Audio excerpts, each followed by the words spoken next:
అంటే సినిమా బాగుందా లేదా అని జడ్జ్ చేయడానికి మీరు అంటే ఎన్ని వేల సినిమాలు చూసి మీరు సినిమాల మీద ఒక ఒపీనియన్ ఏర్పడి ఉంటుంది, లేక అసలు సినిమాలు చూడాలి? లేదండి, జనరల్గా ఏ సినిమా చూసినా మనకంటే పర్సనల్గా ఒక ఒపీనియన్ ఉంటుంది. అవును. అందరు ఎవరికాలు మోసం చేసుకుంటారు, సినిమా బాగాలేకపోయినా చెప్పరు, ఎందుకంటే వాళ్ళు డబ్బులు ఇరేమో, వాళ్ళ దగ్గర బ్యాడ్ అవుతామేమో అని అనుకుంటారు. మనకు అనిపించింది, మేము ఫస్ట్ ఎడిటర్ అని అతను ఫస్ట్ సినిమా చూసేది మేమే. మేము డైరెక్ట్గా ఓపెన్ అయిపోతే బెటర్ కదా అని మేము ఓపెన్ అవుతాం. అదే నాకు ఫెచ్చింగ్ అని నా ఫీలింగ్. ఇంతమందిలో నాకు ఎందుకు గుర్తుపోయిందంటే ఇతను ఫ్రాంక్గా చెప్తాడు అనేది. మాది తప్పు అవ్వచ్చు, కొన్ని తప్పులు అయ్యాయి కూడా జడ్జ్మెంట్లు, బట్ 90% కరెక్ట్గా ఉంటాం. ఎందుకంటే మేము ఈ సీన్ వస్తుంది అంటే ఈ సీన్ కాదు, ఈ సీన్ అనుకున్నదే వచ్చింది అనుకోండి సార్, రొటీన్గా ఉంది సార్ సినిమా అంటాం. మేము అనుకున్న దానికంటే కొత్తగా వచ్చింది అనుకోండి, సీన్ ఏదైనా ఎడిట్ చేస్తున్నప్పుడు మా ఊహలకి కొత్తగా వస్తే సినిమా బాగున్నట్టు లెక్క మాకు. ఆంధ్ర వాళ్ళకి ఏంటంటే నాకు మెయిన్ గెటప్ నచ్చలే. ఓకే.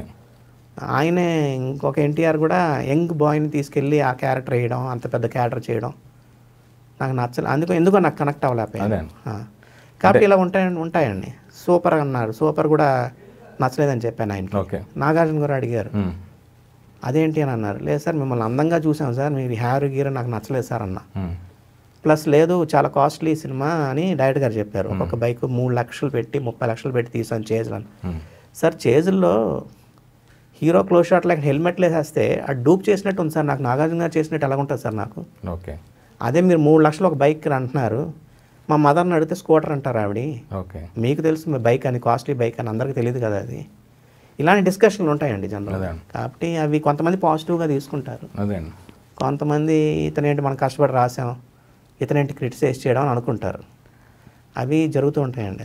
సినిమా రిలీజ్ అయిన తర్వాత మాది కరెక్ట్ అయితే అంటే మీది దాదాపు నాకు తెలిసి 95% ఎప్పుడు కరెక్టే అవుతుంటాయి. 90% అవుతుందండి. ఎందుకంటే ఫస్ట్ అయితే మేము ఫ్రాంక్గా ఉంటాం, ఓపెన్గా ఉంటాం. మేము కొంచెం డైరెక్టర్ అందరూ అన్ని డిపార్ట్మెంట్లు చేసేయచ్చండి. అవునండి.